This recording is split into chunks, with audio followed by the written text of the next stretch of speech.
Well, hello everybody and welcome to another video tutorial. My name is Peter Draklitz and today I would like to show you a few things about how you could use some more advanced channels, based techniques for color correcting and tone mapping, or correcting the tone values of your image.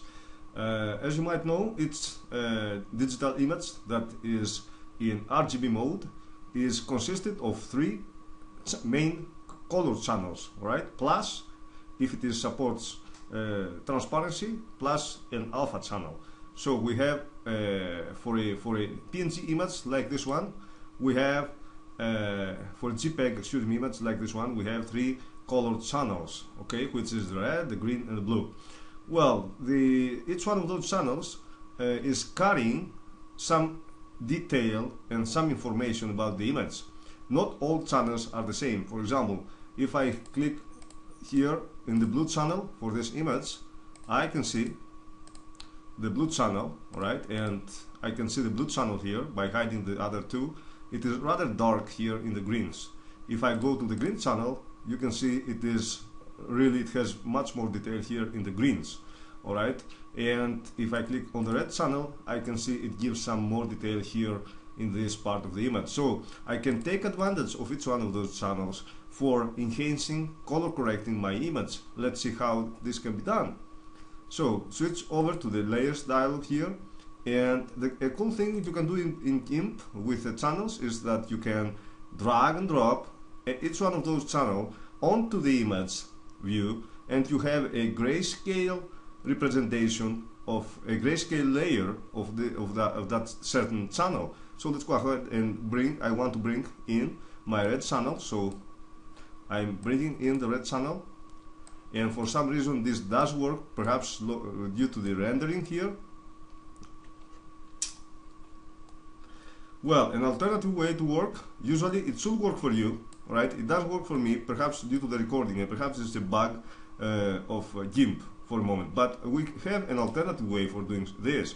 So having selected your image here, just go ahead and go to colors up here and components, and select decompose, and now you can separate or split your image into 3D into your three RGB channels. Just make sure, in order not to having any problems, just uncheck this decompose to layers, and just go ahead and split them in three different images. Click OK. Now my image has been separated, has been broke down into three different images. So having my three channels here in the form of images, all I want to do is to copy and paste and place them inside my original image. I want to first copy and paste the red channel, which is this one. So select your red channel image here, this one, and just press Ctrl C and copy it, and just go to the original image and press Ctrl V and paste it. Now you can see you have this red channel image here as in the form of a layer on top of the original image. So I'm right clicking on this layer, and I'm making this, because this is now a floating selection, I'm clicking on to new layer. So now I have made this a new layer. Alright, so let's make another floating selection, this time for the green channel image, which is this one. Alright, this one, the green channel image. I'm copying it, Ctrl C, and going here to the original image and Ctrl V, I'm pasting it. Alright, now this has become yet another floating selection. Right click on that to new layer. So I have my red and green channels in this in my original image. I can now go ahead and delete those images here, and I'm keeping just the original image with the two layers on top of it. So first of all, let's hide this green layer, and let's go to the red layer image, this one, and I want this to blend this with the original image using the value blend mode. In this way you can see, if I had this, and take a look here at the sky, we have greatly enhanced the the detail of the sky, because we have actually darkened the sky using the detail from as a value the detail of the red channel. Now I want to also go ahead and those here in the goods here in those trees here, I want the greens to make them to boost the greens. So I'm unhiding the green channel and I'm selecting it and I'm blending this to the two other layers using a dodge, for example, an additive like dodge blend mode. So now, as you can see, the greens are really have they have become brighter. But I want to mask this green channel by using a layer mask, because I don't want it to affecting the this top part of the image with the sky, because this looks too bright now, and perhaps to mask some of it down here in the bottom. So right click on this layer, green layer, and add a layer mask. Alright, and now from the options you have from this dialog, keep the white, you could keep the black, full transparency, or we keep the white option here, full opacity. And now I'm switching over to my brush tool. I'm giving it a rather big, rather fairly big size here, and down here something like so. And having selected my black as foreground, I'm starting to painting on the mask. As you can see here, I'm painting on the mask, and I am masking the green channel now for this part of the image that I want to keep it, protect this from the green layer channel. I can also reduce the opacity, and I can paint a little bit down here perhaps if you think these are overexposed somehow, so you can reduce the effect of the green channel. Alright, so I have something like this now. Okay, so now another thing I can do in order to correct the to alter the luminosity of my selectively in different parts of my image, all I can do is to go ahead here and by pressing Ctrl+Shift+N, I can add a new layer, and I select this layer. I want to have a gray, color.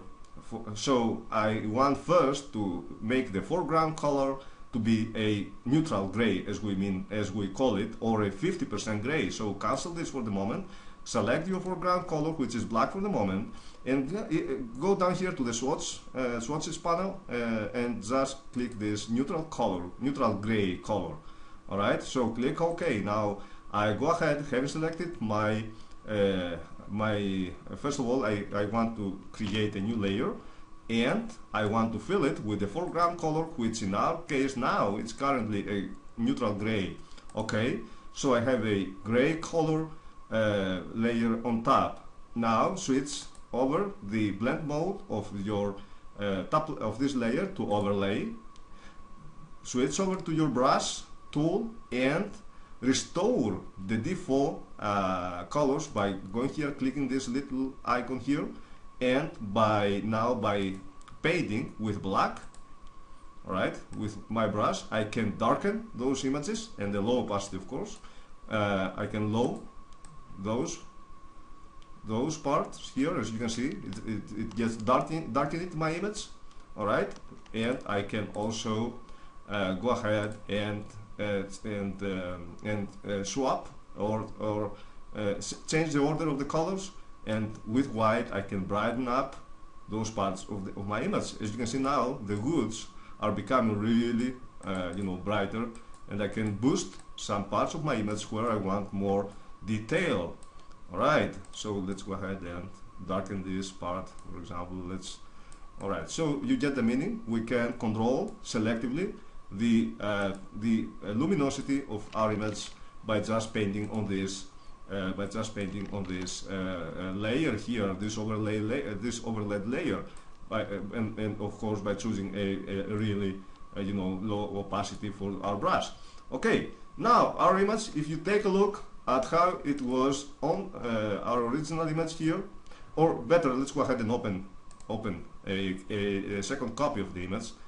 So let's open another, so you can compare the two. Here it is, our image now, and this is how it was when we started our tutorial. So you can see the difference. It's I mean, it's obvious the difference between the two images. So I can right click on my image and I can merge those, those visible layers by going down here and selecting the merge visible layers option. So I have this dialog popping up, and merge, keep the settings as default.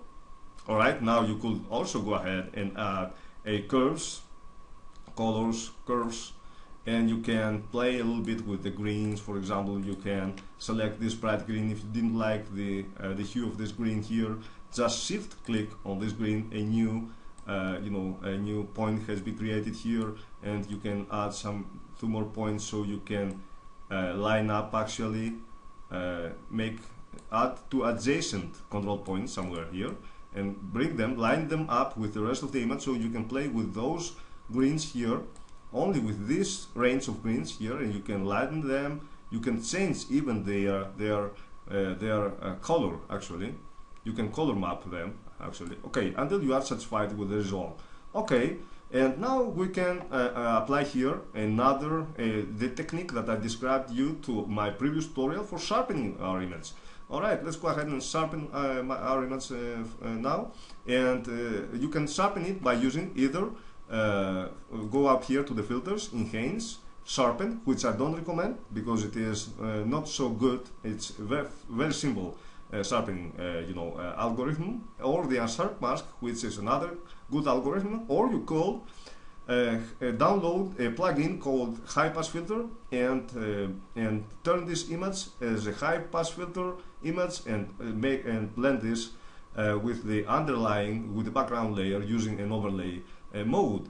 We're going to do this manually now. I described this in my previous tutorial, so if you have any questions, just you can go there and see how in more detail how we can do this. And now I'm going to do this a little bit more quick. So just go ahead, duplicate this layer 3 times.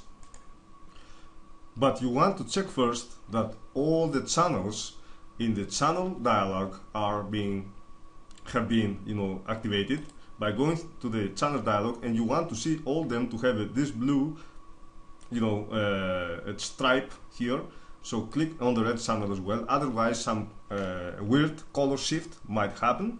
So having activated all the channels in your channels dialog, go to the layers layers panel here dialog, and duplicate the layer twice. So I want to have in total 3 layers, the one on top of the other. Now select the top layer, go ahead to filters, blur, Gaussian blur, and you can keep the settings at the default of 5 pixels blur radius. So click OK, and now we have blurred a little bit this image. Okay, so now let's go ahead and go to colors, invert the colors of the image, and now go ahead and blend this or mix this invert negative image on top with the underlying layer using an exactly 50% amount of mixing. Alright, so I'm typing here 50%. Alright, okay, now you can actually go ahead and if you don't like the contrast at the 50%, you can even go ahead and go back to the before the blur, the Gaussian blur, and you can apply a blur node from the undo history up here and apply a blur, this time a Gaussian blur with higher radius, like for example 14. Enter. Okay, now it should work. Right, go to the layers. Here, this is our blurred image. Go ahead, colors, invert the image. Alright, now blend this image with the underlying layer using a 50% blend factor. So I'm typing here 50%. Alright, now we have this, as you can see here, this nice high pass filter effect. Now I go ahead and right click on this negative image here and merge down with the underlying layer. And this layer now, the combined layer, the merged down layer, go ahead and switch the blend mode to overlay. And now you can see that. Look at the original image And let's zoom in a little bit. Look at now our image now. It's a huge difference in terms of both colors and sharpness. So here, how you can, adjust the tone map and color correct your images using some more advanced image techniques, which have to do with the use of channels, channels based, so we can take advantage of the power of the detail of, for each one separate channel. We can take advantage of this power to have the detail we want to have, all right, and to work by mixing this detail of each one channel with the original image, and this way we can take the results we are going for. We can also apply some very smart sharpening techniques like the one I showed you also in my previous tutorial. So and if you, for example, wanted to enhance the sharpness even more, for example, you could go to your high pass filter layer here, right click somewhere in the image view, colors, curves, and now you can add a shift, add a point somewhere here in the middle where is the peak, and play with the shadows node and the highlights node, and you can see that while scrubbing these anchors here, these nodes here, you can have a even more sharpened image.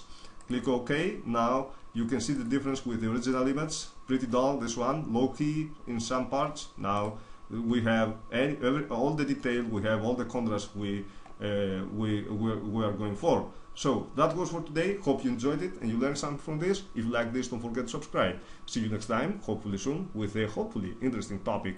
Until then, have fun and goodbye.